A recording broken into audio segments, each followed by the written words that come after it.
Hello and welcome to Donington Park for round 7 and 8 of the Miller's Oils Toyota MR2 Championship. It's the halfway point of the season.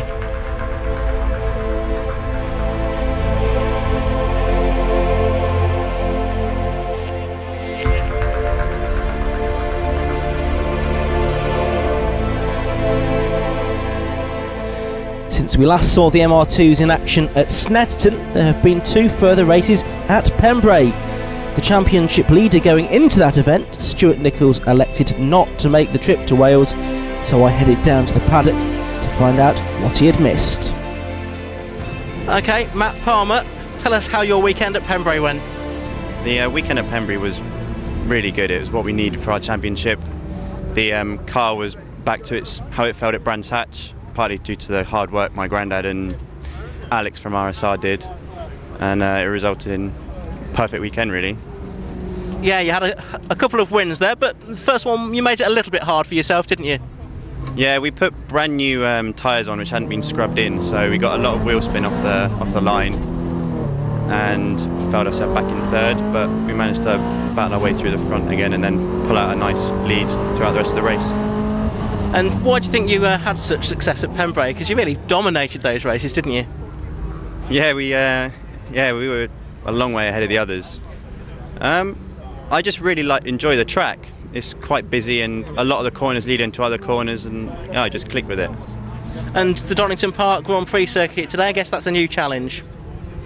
Yeah, but we did well on the national circuit, and it's 90% the same, and I'm not that worried about it, to be honest. The hairpin is fine, but then the final corner is a bit more tricky. It's sort of blind downhill, and that could be a bit tricky.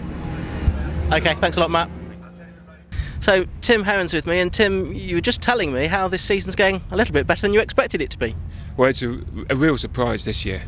Last year I was qualifying about mid-pack and struggling through the races, but I fit a new engine in over the winter, and it's gone very well this year. I'm up to where I think I should be, and I've had a couple of third in classes, and my goal for this year was top 10 finishes, and I'm succeeding in that already, which I'm very pleased with. And you're getting good consistent results as well, which as far as the championship is concerned is really important. You tied in Class B with John Wilson, and you're only at 1 point off the overall championship lead as well, I think. Yes, I don't think I've got the pace to quite get a race win this season. There's some very quick cars ahead of me, but I just need to keep putting in the consistent results, and hopefully I'll get a good result in the championship. And what did you do before you came into the MR2 championship? Well, this is my second season in the MR2s, and before I started last season, I was sprinting and hill climbing with a Lotus Elise, and I had that for 7 years and enjoyed it very much. Mm-hmm. But then I decided to go racing, and the MR2s were the nearest thing to something which handled like an Elise, but considerably cheaper to race. Absolutely, and no regrets about the decision to come into the championship then? None at all. It's really good fun and friendly paddock atmosphere, very competitive series, and people are being very polite. It's very nice. So we're looking ahead to round 7 and 8 of the Miller's Oils Toyota MR2 Championship. Luke Austin's with me. Luke, tell us how your last meeting at Pembrey went, first of all. It went really well. I was sort of leading the class in the first race until I ended up spinning off the track trying to take the overall lead. But then the second race went really well and got second in class, so quite pleased with that. And does that give you a bit of confidence coming into this weekend at Donington? It does give me the confidence, because it seemed that we had quite a bit of pace over the rest of the field at that weekend, so hopefully I can carry it forward for this one. And is Donington a circuit that you particularly enjoy? Yeah, I think I had my first head of the pack battle here, so I do enjoy it quite a lot, and I seem to go well here. So. And why do you think that is in particular? Well, I've had some good coaching from Malcolm Edison, and he knows this track like the back of his hand, so I do have him to thank for a lot of my good performances here. So is there a few secrets that you've got that you're going to keep up your sleeve then? Yeah, I have got a few tricks up my sleeve for this track from him, so hopefully it should play to my advantage. Are you going to complete the rest of the season, Luke? Because traditionally with you, you've not been able to do all of the rounds. I'm planning to. If I have another bad one, I might have to drop it and take a bit of a break, but we'll see how it goes. Excellent, thanks a lot, Luke. As the cars make their way out for round 7 of the Miller's Oils Toyota MR2 Championship, you can see the grid on your screen now. There will be 2 absentees though. Matthew Wallace was on pole position here last year, but he suffered head gasket failure, so not able to take part at all today. One driver who made qualifying and did enough to get 15th on the grid, that was Paul Gramet, but he suffered an engine failure, and so he won't be able to take the start. Just to add some flesh to the bones of what happened at Pembrey, race 1 won by Matthew Palmer, Jim Davis second, and Matthew Wallace was third, and in race 2 it was Palmer, Davis from Luke Austin. We're ready for the off. 33 cars on the grid then for 13 minutes plus 1 lap of racing. Red lights are on and they'll go out any moment now.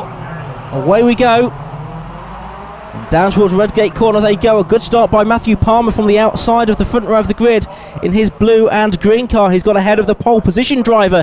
That is Matthew Wallace in the green machine. Slotting into third place in the red Mark III Roadster is Jim Davis, car number 11. But with such a big field, can they all make it around Redgate for the first time?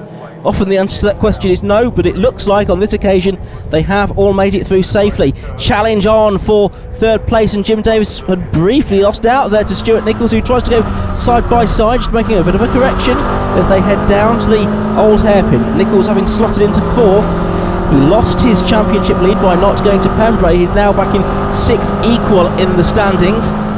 Heading now up to the left-hander at Schwantz Curve, then the right-hander at McLean's. It's Palmer from Mike Wells, from Jim Davis, but off in the background there's a couple of cars that have had a moment there. We'll try and pick up on those in a moment. Meanwhile, the rest of the field making their way through McLean's corner for the first time, and yes, one of them is number 85, that is Nigel Ralphson, and the other, which has a bit more damage by the looks of it, is number 99, Lee Gambell, and it doesn't look as if he's going to go any further. I think he may well have connected with the tyre wall. Down the Dunlop straight, and Jim Davis is having a look down the inside of Mike Wells there, but I don't think he's close enough to make that work.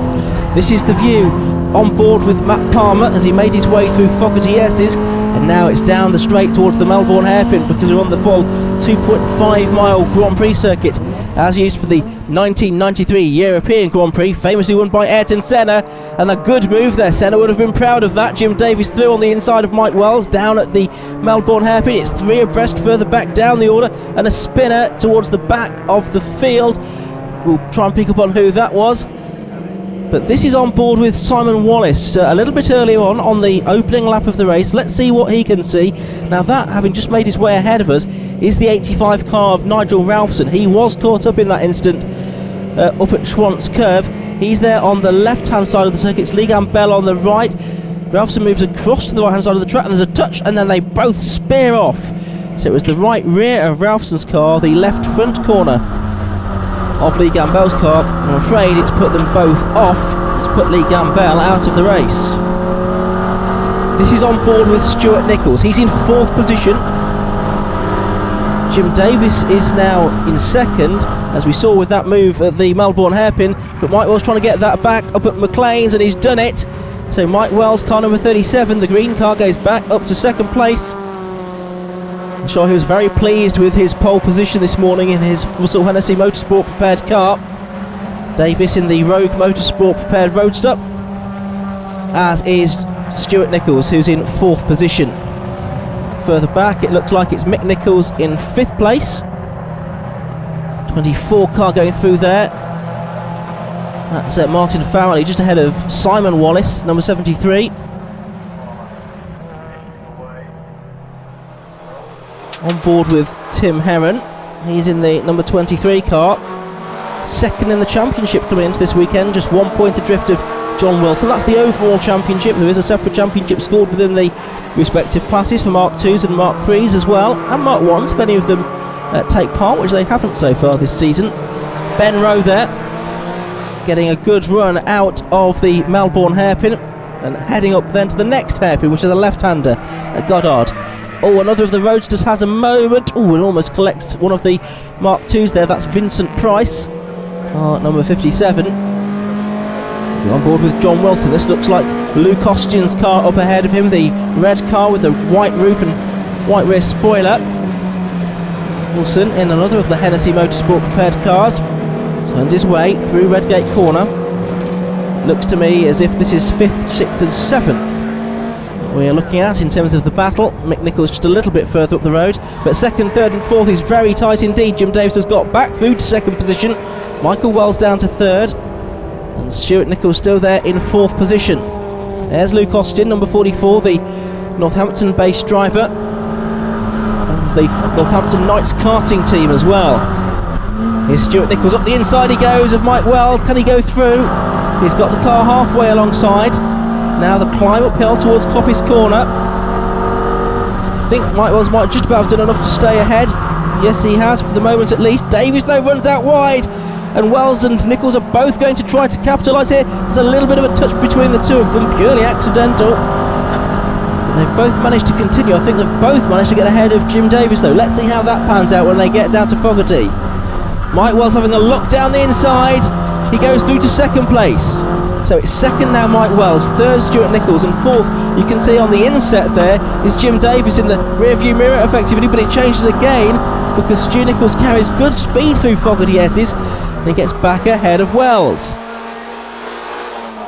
Well, this is the view on board Tim Heron's car. He's heading down towards the Melbourne hairpin. Ooh, and a spin. Now, did he do that on his own? He's got going again. There's certainly a car that's come through behind him, which may well have been number 7, Ben Rowe. Those two battling just towards the bottom end of the top 10 today. Both have had better results than that during the course of this season. Heron's had a couple of overall 4th place finishes. Thick of the action back there, included in it was number 22 Mark Barber, 45 as well I could see, it was Robert Wells. So there is Ben Rowe just ahead of Tim Heron, and I think it's Dan Holmes that's coming through next in that group in 10th place in the number 92 car. That's the green one. On board with Heron, just behind Ben Rowe, having lost out down at the Melbourne hairpin a few moments ago.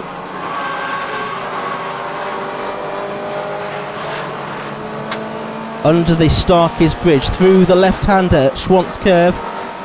Now it's the climb up towards the right-hander at McLean's. Brake lights go on for Ben Rowe, driver who has quite a long way to travel from Holsworthy in Devon for every round of the championship. Tim Heron, a more local man to Donington Park, he's from Warwick. You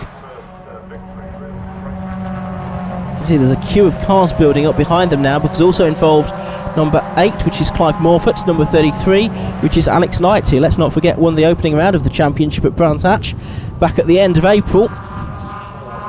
Scottish restaurateur enjoys his trips to compete in the MR2 championship, although we didn't see him last time out at Pembrey. Heron getting back ahead of Rowe, who's got a bit crossed up down there at the Melbourne hairpin. But Rowe trying to come back at him. Meanwhile, not seen much of Matthew Palmer. This is why he's a long way ahead of the rest now. Not that interesting to see what he's doing, to be quite honest with you. Much more interesting to look at this battle between Heron and Rowe, which is absolutely nip and tuck. It looks like Holmes is still in there as well. Just pulling out of the slipstream now, but he's not close enough to a sayer move going into Redgate Corner this time. But it's still Palmer leading, and it's Stuart Nichols now up to second at the front of the order. Someone running wide, that's Clive Morford. Well, that's about 16 wheels off that could be, let alone 4 at Redgate Corner. Here's Heron. Just a bit more of a gap this time between Rowe and then Dan Holmes behind him, and of course Clive Morford, with that wide moment at Redgate, has dropped back as well, away from Alex Knight, who now looks to challenge Dan Holmes as they go under Starkey's Bridge. Watch those two cars as they come up towards McLean's now. Knight just thinking about a look there, but not really close enough to make anything work. Maybe a better opportunity will present itself at Coppice Corner, and he draws alongside now. He's on the inside line for the right-hander, and he's able to sail through there. So Alex Knight makes up one position. So that puts him now, I reckon, up inside the top 10, which is a bit of a crucial landmark for anybody. A top 10 finish is always something to go home and tell your mates about. Oh, and someone off into the gravel trap there. So much dust being kicked up, we can't see for the moment who that is. This is Matt Palmer again, out in the lead of the race, and he's not got an awful lot in front of him, has he?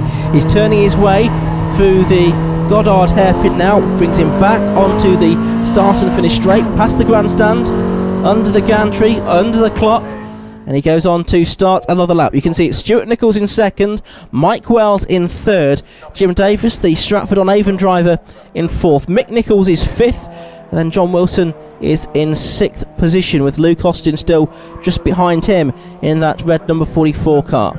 Ben Rowe next through, and then Tim Heron, and up into the top 10 has gone Alex Knight. Now Heron having a look for 8th position at Redgate Corner. Doesn't work.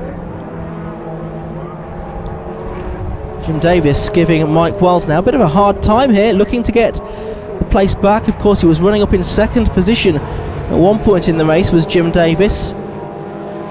Good to see that in the top 4 cars there's 2 Mark IIs and 2 Mark III Roadsters, proving that it's a very equal battle between the 2 different types of car this season. The Mark II heavier but more powerful, the Mark III a bit lighter and more nimble, and actually it all balances out to give us some very great and close racing. Hence this year for the first time an overall championship is being awarded rather than just 2 class awards, because really the overall championship will actually reflect what kind of racing we're seeing out on track. That's Robert Wells in number 45, just going past the 28 car, which is Christian White, the Bracknell driver. Office Cross on the back of his car. They head up towards Coppice Corner. Good battles going on all the way down the order in this 33 car field that we have here at Donington Park this weekend for the Grand Prix circuit. 34 car is the Norwich driver Shane Mansbridge, a newcomer to racing this season. Someone going off there though, and that's the number 35 car. Ascot driver Lee Atkinson has had a spin into the gravel trap. Meanwhile, up front, Jim Davis has got through, but the red light's going on. And as we were coming towards the end of the race, I think that will be to allow the recovery of that Lee Atkinson car. So the race having a red flag, it has been stopped, and we'll have to see what that will do to the results, because Jim Davis had only just got through to take second position from Mike Wells. That car well and truly stranded in the gravel trap, so it is going to take a little bit of time to recover.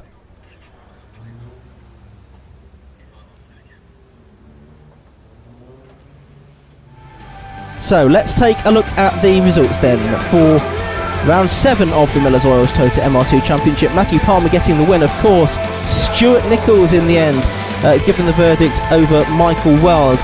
It was third place that had changed between Davis and Wells towards the end, just before the red flag. Mick Nichols 5th, John Wilson completing the top 6 ahead of Luke Austin and Ben Rowe, Tim Heron and Alex Knight. And the fastest lap went to the winner, that was Matt Palmer. Matt Palmer, well, for a change, you made a pretty good start to that race. Yeah, it was similar to our start at the second race in Pembury. I got it hooked up perfectly and managed to get a car length in front of Mike before turn 1. Yeah, that was probably really important, wasn't it? Just to enable you to make a break and focus on your own race from that point. Yeah, it was really important for me to get a good start, because from our qualifying times I could tell we were consistently fast, and yeah, it was just important for me to get out in front and maintain my pace. Absolutely. Any dramas along the way? No, it was a really good race. So unfortunately, it got red flagged a lap or 2 early. It would have been nice to do my checkered flag lap, but it's okay. I can't complain. Okay, well done, Matt. Cheers.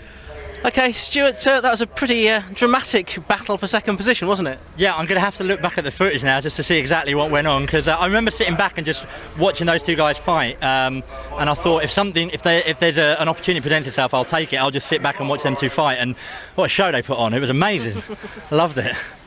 Yeah, so can you remember how you actually got through to second place? I remember going 3 wide, I think, through Coppice at one point and having a bit of a drag race down the straight, down that back straight. I don't remember at what point I actually took the position. I can remember looking in my rearview mirror a hell of a lot after that and trying to make a bit of a breakaway, but it was fantastic racing out there today. And more solid points for the championship. Yeah, absolutely, yeah, and most importantly, I've had a Jim, because Jim's my nearest rival in this one. That's what I'm worried about, is old Jimmy boy. Excellent, well done, Stuart. Cheers. Okay, well, a great fight there for second, third and fourth positions. You were right in the thick of that, Mike. That's right, yeah. The plan was to get a launch off the start and put a gap in. Doing the decent times I did this morning qualifying, but obviously that wasn't to be. Bogged down a little bit. Matt got the better off me off the start, and the Mark IIIs were right there to pick up the pieces. So it was a hard fight all the way through the race. But second in class, happy with that, and looking for better things this afternoon. And do you think if you'd not been sort of distracted a little bit by those Mark 3s, you might have been able to stay with Matt and give him a bit of a better race? Yes, in a word, it was. It's always difficult when you're trying to defend as well as attack, and you've got to sort of position yourself. You've got to compromise your line really. So I think I did the best I could. The tyres started to go off at the end as well. It's a nice hot day today, but the tyres aren't too happy with it. So probably set them a little bit low for the second race and see how we get on. Excellent. Can Matt Palmer make it a double victory at Donington? Join us after the break to find out.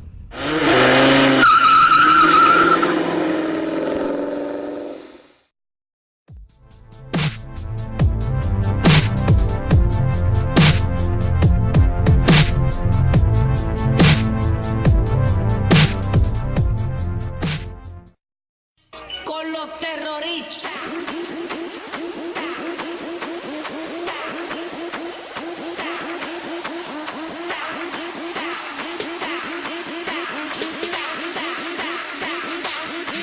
Harlem Shake.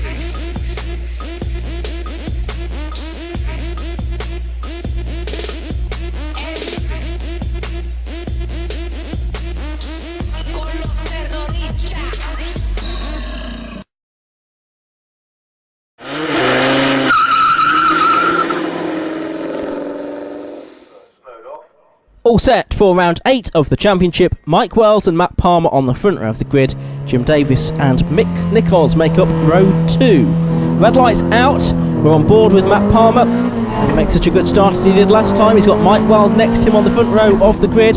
Wells has made a better start than he did to the earlier race, but Palmer already alongside him, and I think, yes he does, cut across into the lead, going into the first right-hander at Redgate. On board with John Wilson, that's Dan Holmes, who gets a little bit of a biff as he came across in front of him and heads off towards the gravel trap on the left-hand side of the circuit.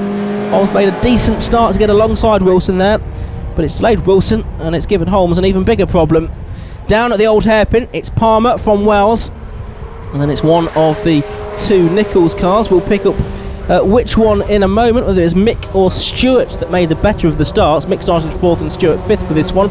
Luke Austin there in the red and white 44 car. He started back in 22nd on the grid, only got the one decent lap in during qualifying, and it's the second fastest qualifying times that set the grid for this race. Up through McLean's they go, big field of cars, 32 cars starting this one. Lee Gambell, who had damage earlier on, has not been able to make the start. But still, 32 cars by any standards in national motor racing these days is a very good field indeed in this 750 Motor Club organised championship. John Wilson trying to find a gap here down the Dunlop straight that wasn't particularly one apparent, but somehow that all worked. He's alongside Tim Heron now as they head down towards the Fogarty S's, trying to make up some of that time that he lost at Redgate Corner. There's the 33 car of Alex Knight, who had that top 10 finish earlier on today, but he's hit problems on the opening lap of race 2 and looks to be out of it. Into Goddard hairpin then, it's Palmer from Wells, and then it's Jim Davis in 3rd. It's the 89 car in 4th place, which is Mick Nichols. Stu Nichols down to 6th because John Wilson has got past him, and John Wilson did get past Tim Heron as well, who is down in 7th place. A few of them making their way up towards Redgate Corner for the second time. Again, a 13-minute plus 1 lap race that we have here, and problems it would seem for Mick Nichols there in the 89 car, going very slowly all of a sudden, and I wonder what that is all down to. Just doesn't seem to have any pace at all to carry into Redgate Corner. This is on board with Mick Nichols. Does this shed any light on things, I wonder? You can see further up the road you've got Palmer and Wells. Nichols turning his way through McLean's there. Oh, has a bit of a moment. Through the gravel he goes.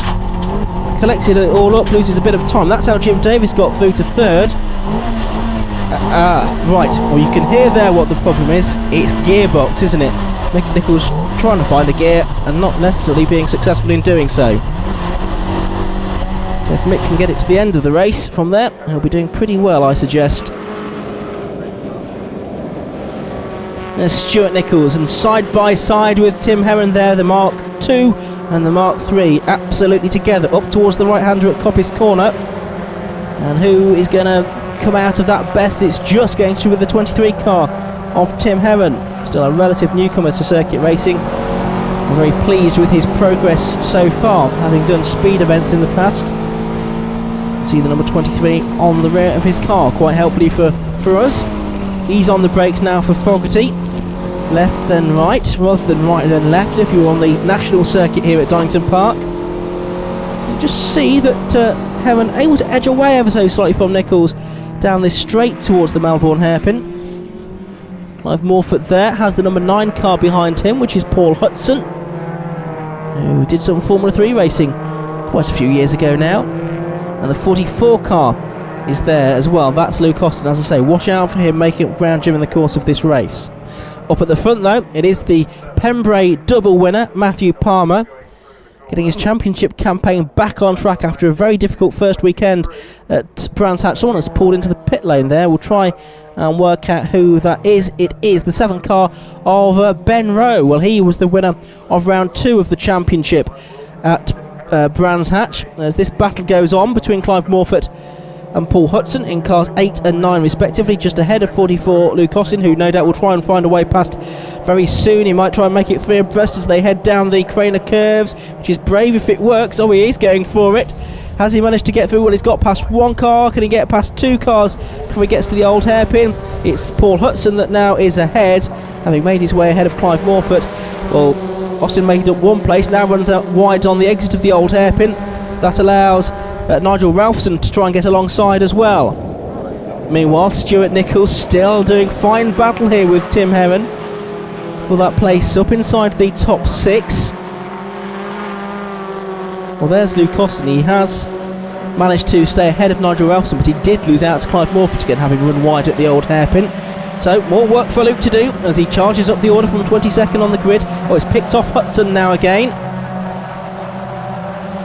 Hudson may have made a mistake up there at Coppice Corner. He did seem to lose a bit of speed quite suddenly. So battles at the front of shot, battles in the rear of your shot there. This is the battle involving Tim Heron. Car number 23 just tucked in behind this man, Stuart Nichols, the cameraman from Hertfordshire. Car number 88 this season. He turns his way through the Melbourne hairpin now. You're going to have to watch out because it looks to me as if Robert Wells in the number 37 car is number 45 car, I beg your pardon, is closing in on them just a little bit. It's Mike Wells that wears the number 37 on his machine, turning their way now through Goddard hairpin. This is the onboard view from Heron, who gets 2 wheels over the curb on the exit of the corner, which I think is pretty much de rigueur to carry good speed out of it. See many drivers getting as close to the white line and the curb, if not over it, as possible. Here comes Luke Austin again though, number 44 on the right hand side of your shot. Does he make it ahead of Clive Morford this time? Yes, he does. Well, now he'll be hoping he stays there. He's ahead of that gaggle of cars, has some clear track in front of him, can get his foot down now and try and close in on them. Probably take a lap or 2 to do so, but the Northampton driver now has something to aim for. Very disappointed with his qualifying showing. He had an off. He went into the gravel trap, which meant that he only got a few laps in, hence only 1 half decent qualifying time, and even that was probably a disappointment to him. 53 running wide there, that's Mark Snelling, and the spinner is the other car involved, 83, and they get together and have a little bit of a dance. At 83 is William Gallagher, the Skelmersdale driver, facing nose to nose now, a very neatly way of finishing that manoeuvre. 28 car is Christian White, a driver who often seems to race better than he qualifies. He makes up some ground there up at Coppice Corner. Simon Wallace is there as well, so too the 58 car of Mark Bithry. I think he was the driver that we saw spin in the earlier race as well.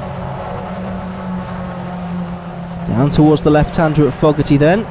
It looks like Christian White well and truly involved in the thick of that battle now. He's looking to get up inside the top 10 as well. Has a little bit more work to do to get there though. As we look back towards the front of the field, and Mike Wells taking a little bit too much of the curb, possibly that time through. Got the Goddard hairpin.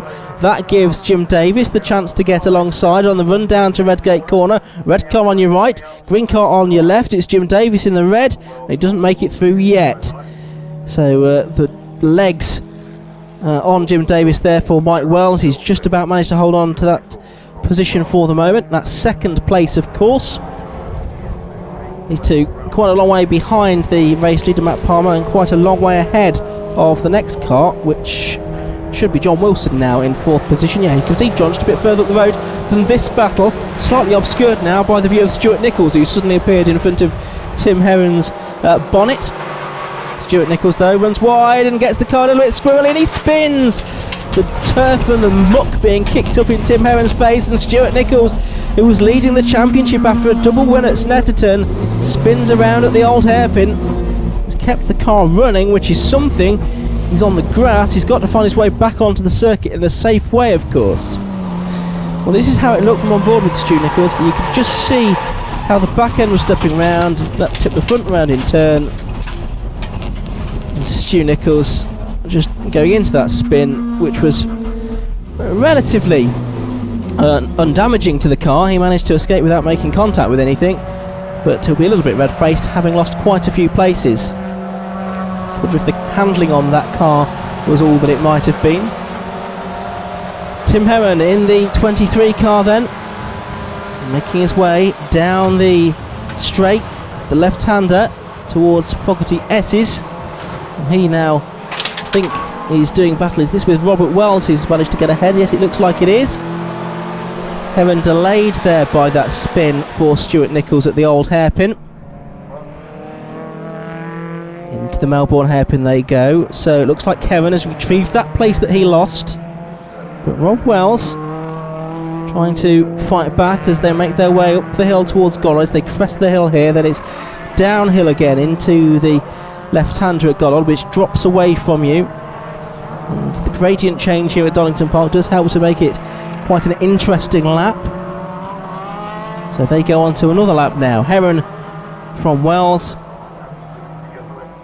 And you can see more cars in the background turn their way into the right-hander at Redgate corner. There's a bit more of a gap between them now, 4 or 5 car lengths as they turn their way through the right-hander towards Hollywood. They will go, and it's down through the famous Craner curves and then towards the old hairpin. This was the scene of the spin on the previous lap for Stuart Nichols, who has continued, but he's lost quite a few places. He's outside the top 10. He'll be desperately trying to retrieve some ground. There's the 22 car, that's Mark Barber, the Northampton driver. Oh, and a spin for his fellow Northampton driver, and that is Luke Austin, car number 44. Well, he'd done all of that hard work to climb up the order, and he rejoins now. He loses a place to Stuart Nichols, and most of that has been undone again. That's a great shame for Luke Austin. This is the view from Stuart Nichols now, driving like a man on a mission to make up some lost ground, and of course it could be crucial for the championship. Well, there's Mick Nichols struggling along with those gearbox issues. He's not able to lap at his usual pace, it's fair to say, but he's aware that points make prizes at the end of the season. Stuart Nichols, though, is a bit further up the road. He's doing battle with the 24 car, which is Martin Farrelly from Fleet in Hampshire. They are right together now, as are these two, 27 and 58. 27 being Ryan Connolly, the Newark man, so a relatively local man to this circuit. And Mark Bithry, someone running wide. That may well be the 35 car of Lee Atkinson. Yes, it is, that had the moment that brought about the red flags in the earlier race, ended up in the gravel trap. Well, this looks like Stuart Nichols there, just ducking around, trying to find a gap to make up some ground. The 27 car is Christian White. That's his target going into the Fogarty S's. He's already found his way past the... Sorry, 27 is Ryan Connolly, I beg your pardon. The 58 car had already got past was Mark Bithry, as Matt Palmer goes on to his final lap. A commanding advantage over Jim Davis in second position. Mike Wells is still there in third. It's Nigel Ralphson making his way through, the ex-Fiat racer. Clive Morford as well in car number 8. And that was the Christian White car number 28. He's there around about 10th position at the moment, and here is Stuart Nichols. I don't think he's going to be able to get up into the top 10 before the end of this race. He's just got too much work to do and not enough time to do it in. He's ahead now though of Ryan Connolly, a newcomer to MR2 racing. This season is Ryan in that number 27 car. Through Redgate goes 58 Mark Bithry then. And down towards the Craner curves, you can see Lou Costin in shot as well.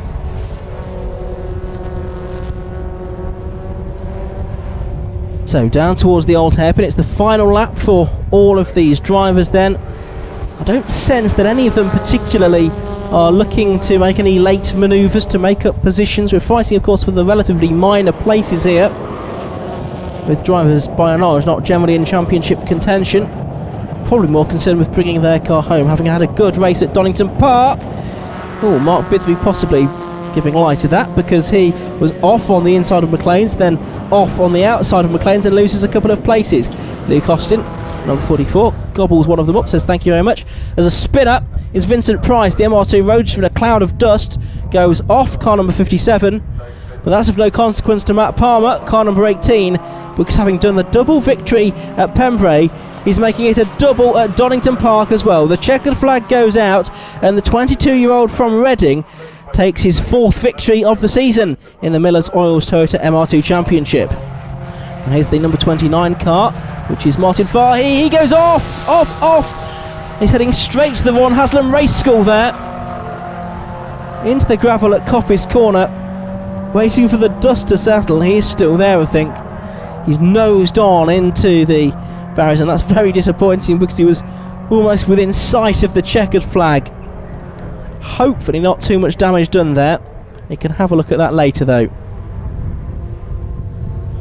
Matt Palmer waving to the marshals and spectators as he celebrates victory then in round 8 of the championship.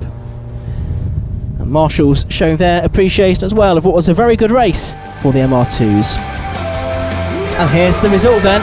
Matt Palmer it was that took the win by a shade under 3 seconds from Jim Davis, who took the Roadster class honours. Mike Wells was 3rd, John Wilson 4th, Tim Heron and Rob Wells completed the top 6. As far as the championship is concerned, it's still John Wilson that leads by 5 points now over Tim Heron, but Matt Palmer has moved up to 3rd. He is on the prowl. Okay, Matt, that's 4 wins out of 4 now. The weekend must have been just about perfect for you.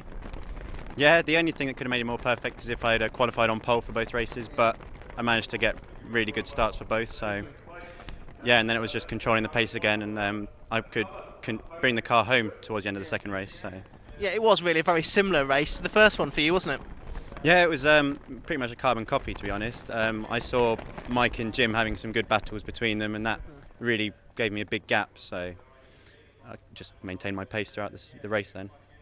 Okay, so Rockingham next. That's going to be a new circuit for a lot of drivers. Does that include yourself? Yeah, we would never have driven the circuit before, and the first time on track will probably be qualifying, so that will be a challenge to try and qualify quite close to the front of the grid again. Okay, Jim, 2nd position for you this time, so I guess that made up a little bit for the disappointment to the red flag in the first race.